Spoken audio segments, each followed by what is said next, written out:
ये कहानी आपके जीवन के अर्थ को समझने में आपकी मदद करेगी।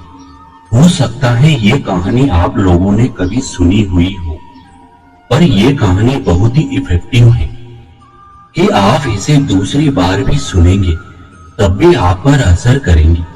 ये इतनी जबरदस्त कहानी मुझे लगती है कि जितनी बार इस कहानी को आप याद करोगे उतनी बार आप में मोटिवेशन आता है। एक बार लोहे की दुकान में अपने पिताजी के साथ काम कर रहे एक बालक ने अचानक ही अपने पिता से पूछा, पिताजी इस दुनिया में मनुष्य की क्या कीमत होती है? पिताजी एक छोटे से बच्चे से ऐसा गंभीर सवाल सुनकर हैरान रह गए। फिर वो बोले, बेटे एक मनुष्य की कीमत आंकना बहुत मुश्किल है, वो तो अनमोल है।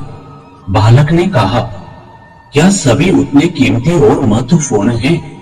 पिताजी ने कहा, हाँ बेटे। बालक के कुछ पल्ले पड़ा नहीं। उसने फिर सवाल किया, तो फिर इस दुनिया में कोई गरीब तो कोई अमीर क्यों है? किसी की कम इज्जत तो किसी की ज्यादा क्यों होती है? सवाल सुनकर पिताजी कुछ देर तक शांत रहे और फिर बालक से स्टोर रूम में पड़ा एक लोहे का रोड लाने को कहा। रोड लाते ही पिताजी ने पूछा, इसकी क्या कीमत होगी? यही लगभग 200 रुपए। फिर पिताजी ने कहा, अगर मैं इससे छोटे छोटे बहुत सारे कील बना दूं तो इसकी कीमत क्या हो जाएगी? बालक कुछ देर तक सोचकर बोला, तब तो ये और भी महंगा हो जाएगा, लगभग 1000 रुपए का।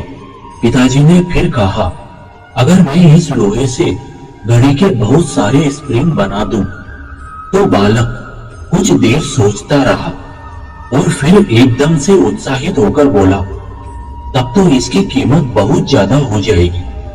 पिताजी उसे समझाते हुए बोले, ठीक इसी तरह मनुष्य की कीमत इसमें नहीं है कि अभी वो क्या है, बल्कि इसमें है कि वो अपने आप को क्या बना सकता है।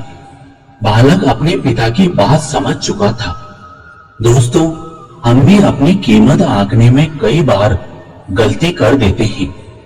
हम अपने प्रेजेंट स्टेटस को देखकर अपने आप को वैल्यूलेस और मीनिंगलेस मानने लग जाते हैं, लेकिन हमें हमेशा अथाह शक्ति होती है।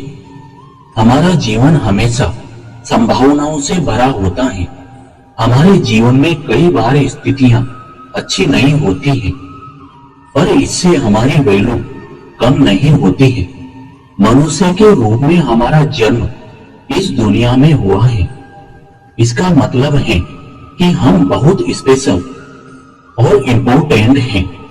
हम ये नहीं सोचते कि हम अपने आज को क्या बना सकते हैं और हम अभी क्या हैं, जिससे हम अपने आप की कीमत आंक लेते हैं। हमें हमेशा अपने आप को इंप्रूव करते रहना चाहिए और अपनी सही कीमत प्राप्त करने की दिशा में आगे बढ़ते रहना चाहिए। दोस्तों, इन आखिरी शब्दों में आपको बहुत बहुत धन्यवाद देता हूँ। अब हम इस वीडियो को यहीं पर विराम देते हैं। हम आशा करते हैं कि इस वीडियो से आपको कुछ सीखने को मिला होगा। मिलते हैं अगले नए वीडियो के साथ। तब तक आप अपने स्वास्थ्य का ध्यान रखें। जय श्री कृष्ण।